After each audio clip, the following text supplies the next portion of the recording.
Hey, what is going on? Welcome back to the channel. In this video, we're going to be taking a look at Egld Elrond's token.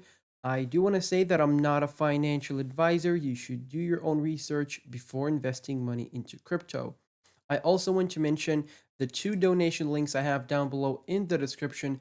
Feel free to go over to those official websites and donate to the Ukrainian refugees or to Ukraine's military if you want to support us. Thank you all for understanding and thank you all for donating. Now, I do apologize if I sound a bit weird. I do have rubber bands on my braces right now, so that's why I sound a bit weird, but hopefully that doesn't bother you too much. Now, if you haven't seen the previous update, make sure to check it out. It's going to be in the top right hand corner of the video. Watch that before watching this one so that you have more context. Now, jumping into the daily chart here on TradingView, as you can see, we have run into resistance. And in the last video, I did give you a couple of resistance levels at the 20 MA, the white line of this falling wedge, and the 1.272. So we ran into $65 as resistance. And ever since then, we have been pulling back down. And right now, we're potentially looking for some support at the 786 fib level here at $54. Now, we could obviously bounce from here and continue our move to the upside, have another rejection from the white trend line, and have another pullback. So this would be a lower high, and it's essentially the continuation of this downtrend, of this large downtrend that we are in. Below that, we do have the golden ratio here at 49.91, and it would be actually nice if we don't lose this falling wedge right now, and we keep hitting up and down this falling wedge pattern until we get to the apex somewhere in July, August, let's say. And from there, we absolutely explode and have a good 2023. That is obviously the bullish scenario. You do have the chance, obviously, to lose the falling wedge and come back down and retrace all the way down to where you came from, which I think is the more probable outcome, considering the fact that we are going to have a recession probably soon. You know, at the end of this month, we're going to get our answer, and the macroeconomic state of the world isn't really at its best right now. So I do think people are going to be getting off the risk on assets and they will be trying to go into risk off assets. So as you can see, if we enter the daily RSI over here, we do have a descending triangle. Now, descending triangles are bearish patterns, but sometimes you do break to the upside. So you have a high over here in March, then you just printed this high here in June, but as you can see, you are bouncing from this horizontal support, right? So essentially, you are getting tighter and you're getting suppressed down, and you usually do break to the downside. So could this be the last capitulation, okay? Could this be the last capitulation before we reverse the trend into 2023? Quite possibly.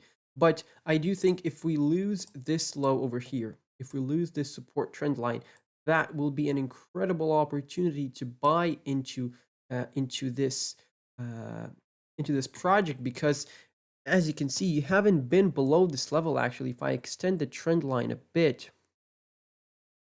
just like that, as you can see, we've almost touched this trend line here as well. So really, this is a strong support level at the index of 21, which is in the oversold zone. As you all know, if you're below the index of 30, you are oversold. So all I'm saying is, if you see yourself get into the oversold, you can, invest with much less risk. But if you lose the green trend line, that is the best time to be accumulating, because I think from there we will see a very quick recovery and we could potentially even break this green resistance trend line of the pattern, because breaking this trend line would be a major indicator that we are flipping bullish. Okay, so keep that in mind, draw this out. You also have this white trend line, this diagonal trend line here.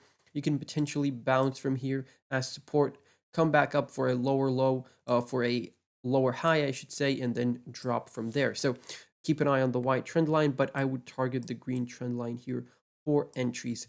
And I am accumulating Egld on these dips. You can join my Patreon to get all my trade alerts, low cap gems, and a whole bunch of stuff as well. So let's switch over to the Binance chart here. Switching over to the Binance chart, I want to go to the weekly chart. And as you can see, we do have a support trend line here at $34. This is where we wicked to in August of 2020. $35, I should say. So I do think this is potentially where we will bottom out, or we could go all the way down here to the 1.272. Okay, if we have a very strong capitulation, obviously there is a possibility we go all the way down to the 1.618, which in fact will be our technical target after we lose the first fib level, which is at $52.66. And the 1.618 is sitting at $12.36. Do I think we're going to get there? Probably not. Probably not, but a lot of people were saying that we will probably not backtest $20,000 on Bitcoin. So you have to be ready with all outcomes. You should never buy all in into crypto because the prices can always go lower and you should be ready for that. So realistically, in my opinion, I would set buy limit orders all the way down to $20 because if Bitcoin drops below $17,000, all the way down to 14, I do think Elrond can go all the way down to $20, which would be a great buying opportunity in my opinion.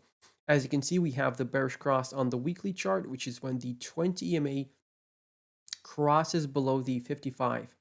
And that is basically your confirmation of the bear market. And we usually bottom out for a couple of more months here after this happens, and from there we start recovering. So nothing can go down forever and nothing will go up forever. We just have to, survive through this bear market. And as you can see, the weekly RSI almost entered the oversold here, starting to recover to the upside. So potentially, if we do see a little relief rally towards the beginning of July, I do think we're going to drop closer to the 4th of July. So yeah, I just think we're going to see more pullbacks during the summer. So I'm not buying all in. I have my buy limit order set up for multiple crypto altcoins right now, and I'm ready to buy the dip. So that is pretty much it. If I missed anything out on the charts, please let me know down below in the comment section. Try to do this little quick brief update. Didn't want to get too technical, just wanted to take a look at the major stuff here, major support trend lines, major resistance trend lines, which are the 20 EMA and the 55 EMAs on the weekly chart. So that is pretty much it. I'm going to catch you in the next one. Goodbye and good night.